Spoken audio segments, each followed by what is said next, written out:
Bonjour à tous, ici Joe, et aujourd'hui nous allons faire la review du Maru CX3.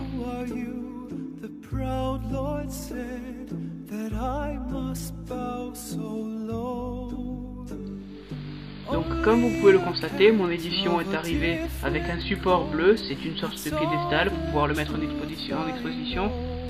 C'est du plastique donc ça paye pas de mine, mais c'est toujours pas mal. Ensuite, il est arrivé dans sa boîte avec possibilité de voir l'intérieur, donc ça c'est une signature de Maru je pense, c'est déjà pas mal. Et la boîte en papier Maru plastique. L'édition comprenait aussi des ressorts de rechange pour aller avec le cube. Maintenant, passons aux spécifiques. Alors dans un premier temps, nous allons parler de la première spécificité selon moi la plus importante du Maru. Donc c'est le corner cutting. Comme vous pouvez le voir, mon cube est réglé à une tension relativement serrée. Parce qu'il ne me plaît pas trop lorsque je le desserre trop. Et pourtant le corner cut va facile 45 degrés. Personne n'a besoin d'autant de pouvoir corner cutter autant, mais ça fait toujours plaisir à certains cubeurs. À des tensions plus basses, j'arrivais à avoir ça, donc le cube facile. Maintenant, ça bloque. Le reverse aussi est pas mal. Et il ne popera pas, le cube ne popera pas. C'est dû en fait à l'arête qui s'emboîte dans le coin. Je ne sais pas si vous arrivez à le voir là, j'ai pas trop envie de le sortir.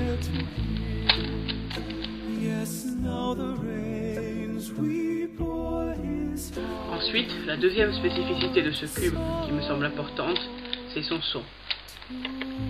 Beaucoup de personnes n'aiment pas les cubes qui font trop de bruit, mais moi, honnêtement, je trouve que ça ne me dérange pas et au contraire, ça me plaît bien. Donc, il a un son très important. On a presque l'impression qu'il clique en fait lorsqu'on le fait.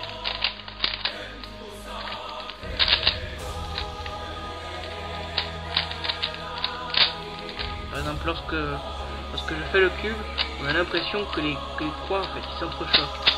Du coup, ça donne un son très fort et très cliquant. Certaines personnes trouvent ça assez perturbant lorsqu'ils font le cube. Moi, j'aime bien ce son.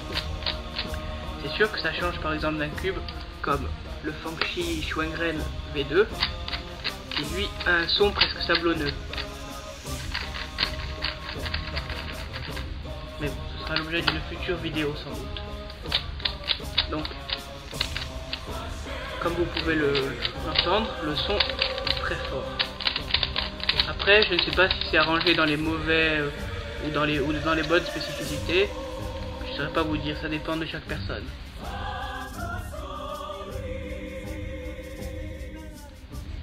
Ensuite, une autre spécificité de ce cube qui est pas très simple à observer. Moi personnellement je ne l'ai pas senti, j'ai un ami qui a ce cube, lui il l'a senti, mais bon. C'est que ce cube est à peine plus grand que les 57 mm des autres cubes normaux. Ça se constate pas vraiment. Hein. Lui il dit pouvoir le sentir, mais moi je trouve pas que ce soit si gênant que ça. Il est à peine plus grand, donc il doit faire 57,5.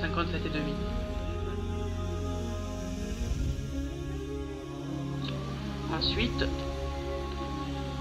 je pense qu'il faudrait parler de la vitesse du cube. C'est un cube assez rapide, donc, ou du moins moi je le trouve assez rapide.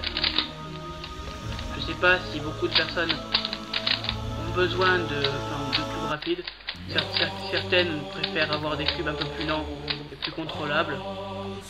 Moi ça me pose pas de problème du tout.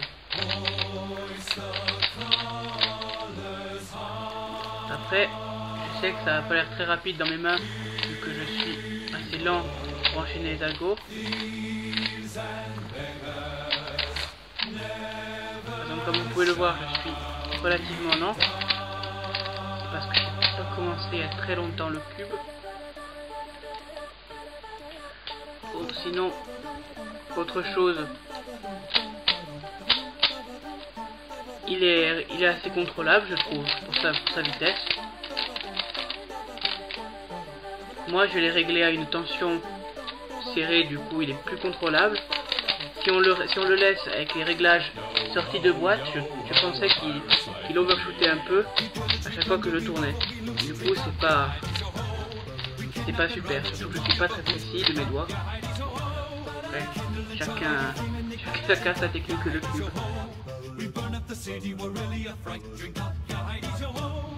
Une autre chose, je finirai par vous donner un peu mon avis et un récapitulatif sur ce cube. Donc pour moi c'est un très bon cube, ce que c'est sorti par Maru, donc c'est un très bon cube. Le son ne me dérange pas tellement. Je l'ai reçu il y a une semaine à peu près. J'ai beaucoup cubé dessus. Je dois être à plus de 200 sols je crois sur ce cube. Mon temps moyenne il doit être de 40 et quelques secondes, 40 secondes à peu près avec la technique débutant. Enfin, j'ai une PLL Friedrich, mais c'est pas terrible. Et ce cube, je suis à 4 ou 5 secondes en dessous de ma moyenne avec mon Waylon. Donc pour moi c'est un très bon cube. Je l'utilise comme main en ce moment. Je le trouve meilleur par exemple que le Fangshi ou le Waylon justement. Oui, sinon c'est à peu près tout. Ah, un petit défaut que j'ai oublié de mentionner avant. Les center caps, elles ont tendance à sauter en cube si on fait pas trop attention. Donc mon ami a glué les siennes, c'est ce que je vais pas tarder à faire. Mais elles ont tendance à sauter. Après, il suffit de les gluer, puis le problème est résolu. Maintenant, je vais faire un sol pour vous montrer à peu près ce que ça donne. Bon, ne vous fiez pas à mon manque de performance. Hein. Voilà le cube, il est mélangé. Bon, on a plus connaissance, c'est bon.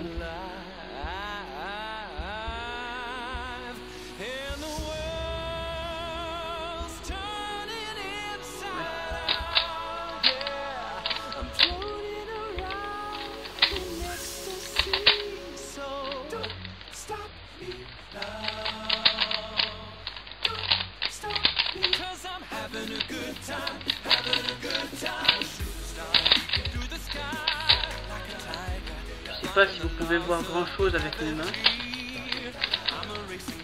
J'espère que oui.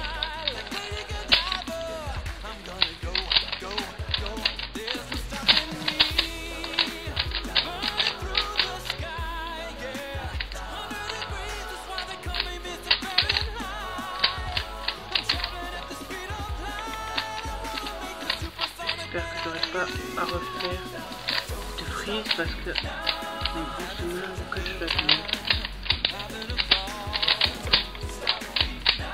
Fini. Bon, je dois avoir un temps de merde. J'espère que ça va pas vous dissuader d'acheter ce cube. C'est juste que je suis pas super fort. Sinon j'ai pris la version blanche parce qu'elle est plus esthétique que la noire, tout simplement. Si ce cube vous plaît, j'espère que vous allez regarder d'autres reviews pour vous forger une opinion, parce que chaque cubeur vraiment trouve des défauts ou des qualités que certains n'en trouvent pas. Et chaque cubeur a son opinion aussi. Hein. Mais je vous engage honnêtement à aller vous commander ce cube. Je crois qu'il a 15 $ sur thecubicle.us. Je le trouve très bien. J'espère qu'il ne va pas vous décevoir si vous l'achetez. Bonne journée, merci d'avoir regardé la vidéo, au revoir.